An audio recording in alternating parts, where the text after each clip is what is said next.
તમને બધાને આજે એક સ્ટોરી કહેવાની છે.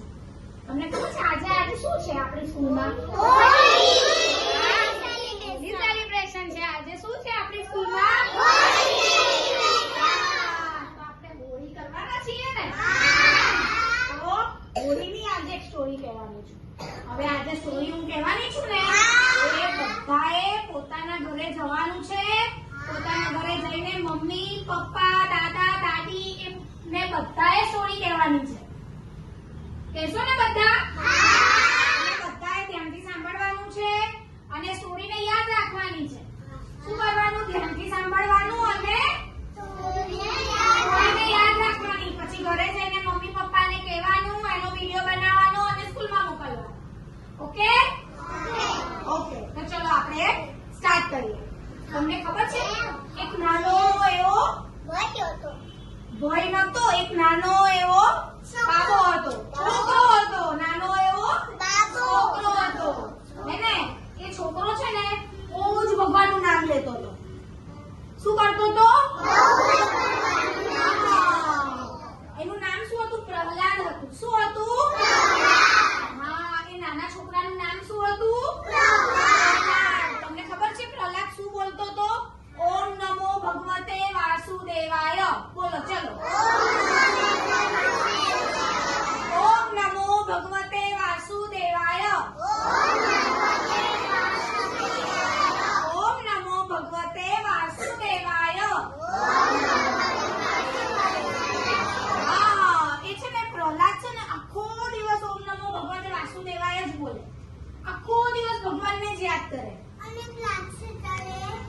પછી છે ને એના પપ્પા હતા, એ છોકરાના પપ્પા હતા. એનું નામ શું હતું? હિરણ્યકશ્યપ. હિરણ્યકશ્યપ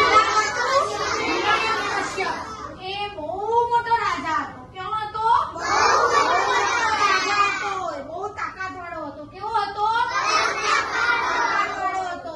એટલે એને શું હતું ખબર છે? હું ભગવાન છું એવું હતું. શું હતું એને? ભગવાન છું. બધાએ મારી પૂજા કરવાની એવું કહેતો હતો. એ શું કહેતો હતો? બધાએ મારી પૂજા કરવાની. એવું હોય કઈ?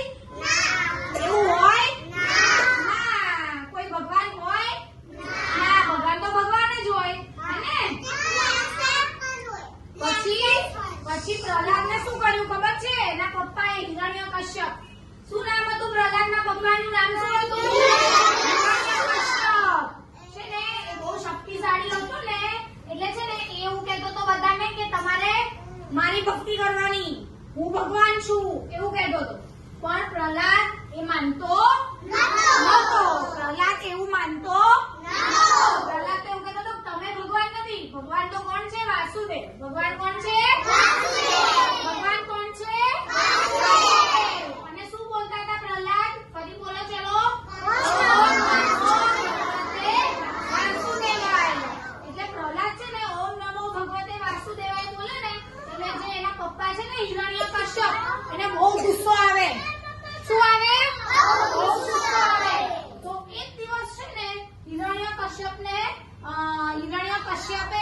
પ્રહલાદને ઉપરથી નીચે પાડી દીધો, ધક્કો મારી દીધો. કેમ કે ભગવાનનું નામ લેતો હતો ને, એટલે એને મારી નાખવાનો હતો. એટલે એને ઉપરથી નીચે પાડ્યો. તો ઉપરથી નીચે જ્યારે પ્રહલાદને પાડ્યો ને, ત્યારે શું બોલતો હતો? ઓમ નમો ભગવતે વાસુદેવાય. એવું બોલતા હતા.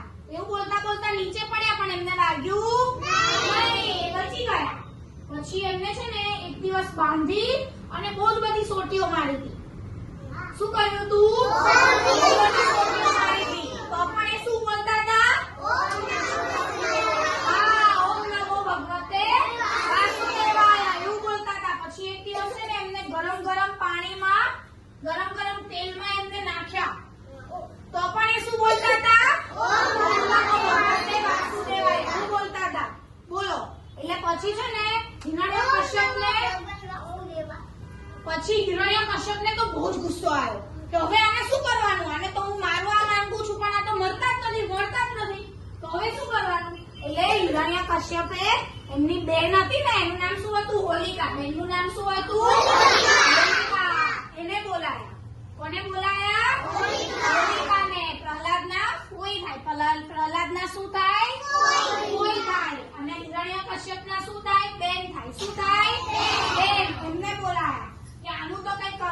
છે આ નથી માનતો, ભગવાનનું નામ બહુ જ લે છે, મને ભગવાન નથી માનતો એવું કહે છે. તો હવે શું કરવાનું? એટલે હોલિકાએ એમ કીધું કે મારી પાસે છે ને એક વરદાન છે, મારી પાસે એક વરદાન છે ને, તો હું ચુંદડી પહેરીને છે ને આગમાં બેસીશ ને તો હું નહીં બળું, પણ આપણે પ્રહલાદને હોળીમાં સળગાઈને બાળી નાખીશું, હે ને?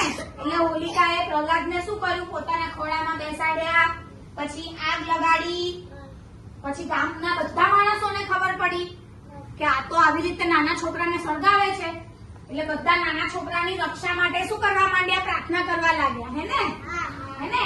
પછી બધા જ જયારે પ્રહલાદને જયારે હોળીમાં જયારે આગ ચાપીને જયારે કરવાનું હતું ને, ત્યારે છે ને બધા જ ગામના લોકો બધા જ આવી ગયા એની પૂજા કરવા માટે, હે ને? એના પછી શું થયું ખબર છે? આગ લગાડી, અને આગ લાગીને જેવી એવું એકદમ પવન આવ્યો ને, તો હોલિકા જે છે ને, હોલિકા એને જે ચુંદડી ઓઢી હતી ને માથા પર, એ ઉડી ગઈ. હવે ઉડી ગઈ એટલે હોલિકાને અગ્નિ લાગી, અને હોલિકા અગ્નિમાં પડી ગઈ. શું થયું? હોલિકા અગ્નિમાં પડી ગઈ. પણ જ્યારે આ અગ્નિ ચાલુ થઈ ને, ત્યારે ભક્ત પ્રહલાદ શું કહેતા હતા?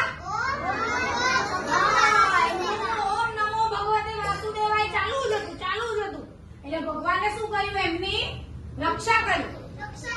એમને જરા પણ અગ્નિ અડ્યો નહીં, એ અગ્નિમાં બળ્યા નહીં. લાકડા બળી ગયા, હોલિકા બળી ગઈ, પણ ભક્ત પ્રહલાદ અગ્નિમાં બળ્યા નહીં. એટલે બધા લોકોને નવાઈ લાગી કે આ તો જો કેટલો સાચો ભક્ત છે, હે ને? એટલે બધાએ ભક્ત પ્રહલાદની શું કરી? પૂજા કરી. શું કરી? પૂજા કરી. તો આપણે એવા ભક્ત પ્રહલાદ જેવા બનવાનું, ભગવાનની ભક્તિ કરવાની, ભગવાનને સવારમાં ઉઠીને દર્શન કરવાના, મમ્મી પપ્પાનું માનવાનું, ટીચરનું માનવાનું, તોફાન નહીં કરવાના, હોમવર્ક કરવાનું, ઓકે? જૂઠું નહીં બોલવાનું, બધા જ વેજીટેબલ શાકભાજી ખાઈ લેવાનું, દવા બધી પી લેવાની, ઓકે? કાયા થઈને રહેવાનું.